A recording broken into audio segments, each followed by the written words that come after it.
I'm Stephen John Drew from the official GonnaGeek.com show, a weekly geek news podcast that is a part of the Gonna Geek network, just like the show you're checking out now. Shows on the network are individually owned, and opinions expressed may not reflect others. Find other awesome geeky shows at GonnaGeekNetwork.com. Hey guys, welcome back to On the Bubble podcast. My name is Josh. Now, I had planned on doing a really in-depth episode into the 4 things I didn't like about CW's Supergirl today as a follow-up to our last episode. Just a heads up, there may be spoilers today when we do get to the meat of the content a little bit later on.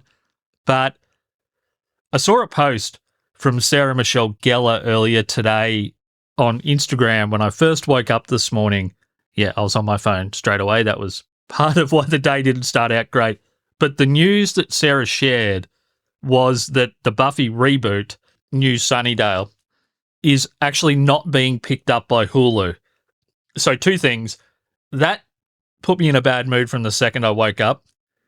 It felt like something that we didn't even think was real or possible. To have it become real, and then for Disney's Hulu not to pick it up, really disappointing. So when I started recording the 4 things I didn't love about Supergirl, I felt, does TV fandom need more negativity? Particularly on a day like this where there's a whole lot of us out there feeling like, well, we didn't even think this thing was real, then it became real, now it's not again. So I'm just going to do what the gamer kids say and just speed run through these few negative things or the things I didn't love about Supergirl. And in the future, I'm going to try a lot harder to share more of what I love about things and just touch on the things that I thought could have been better or I didn't connect with quite as much, just me as a person, not this is bad because it wasn't perfect for me, which is how I was presenting the early recording, which you won't hear, of this content that you're about to hear. So with all that said, if you are a Buffy fan, I'm feeling for you today. So, yeah. And to Sarah Michelle Gellar, I could tell that she was holding back a lot of emotion and keeping it very professional, which is her way. But I could see in her eyes, I could feel it. It was tangible disappointment. And we felt that. So thank you for being the person that delivered the message. It couldn't have come from a better person. So 4 things I didn't love about Supergirl. I don't want to go into these too much because these aren't reasons not to watch the show. Nothing that Supergirl did, other than maybe my last point, is enough to stop you watching an episode here and there or the whole series. These are only minor things that I think, having watched the show multiple times, probably could have been better. So number 1, the 50-50 resolutions for every conflict, interpersonal conflict on the show. All of the issues and arguments on Supergirl were resolved within a scene, an episode, or at most a couple of episodes, and every resolution was a perfect 2-way 50-50 balanced resolution. There was very little residue from conflict that traveled through the show and impacted later episodes and story arcs. Pretty convenient and a little bit weird, to be honest. Number 2, I didn't feel that there was a massive amount of chemistry among the couples on the show outside of Kara and Mon-El. And obviously, Melissa Benoist and Chris Wood are married now in real life and have a child. That level of chemistry amongst everyone in the cast was unrealistic. But I wasn't as invested in some of the people, particularly their relationships, as I feel I should have been in major relationships on the show. So, and/or I wasn't affected by the dissolution of those relationships on Supergirl. Number 3 was the inconsistency of John Jones's, or Martian Manhunter's, power level on this show. He was everything from a near Supergirl level character in terms of power, able to take on Kryptonians and white Martians, who on the show are portrayed as physically even more powerful at times than Kryptonians, as in more vicious and physically stronger, all the way down to struggling to overcome enhanced human characters It was very strange, and over the arc of the show, it wasn't so much John Jones's power level scaling up.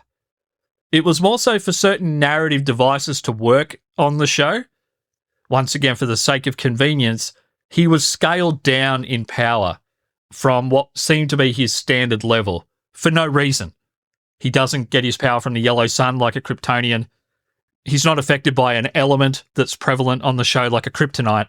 His power level was just shifted around to suit the plot.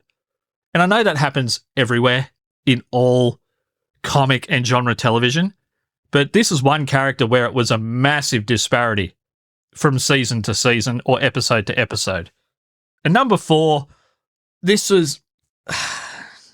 I don't want to be this guy because I feel that there's probably grifters out there on the internet that like to bash everything, and I would never in my life want to be lumped in with those people. But some of the dialogue in season 6 was awful. Absolutely awful. And it wasn't so much the heart of what they were saying, because that I actually agree with a lot of the things that were said, but there was nothing organic about a lot of the dialogue in season 6. Once again, if you listen back to the last episode, the introduction of Esme, that lit up the season for me. The introduction of this wonderful character that I could feel so much more invested in than a lot of the other characters on the show. But the dialogue, season 6, I don't know how to explain it. The term would be on the nose, I guess. The angry, crazy YouTube crowd that like to bash on everything, call everything horrible, they would say it was woke. I don't know what it was, but it was bad. There's a reason why I can watch Buffy the Vampire Slayer 100 times from start to finish. It's not always because the story arcs are absolutely amazing and the antagonist is amazing and the conflict and the action is amazing and the special effects. It's because the dialogue is awesome. So, yeah, maybe I'm just on my dialogue soapbox today, but season 6 can get in the ocean as far as I'm concerned, except Esme. She's on her own special boat. Righto, guys. Thank you. I hope that you listened to the last episode and saw that I actually love a lot of things about Supergirl, and hopefully today wasn't too negative. And me just saying I didn't like the dialogue choices in season 6 doesn't paint me with a certain angry on the internet grifter sort of brush. I'd really hate if that's the impression I'm giving, because it was just the insertion of bad pieces. It wasn't bad every single sentence. Righto. See you later, and I can't wait to speak to you again soon. Bye for now.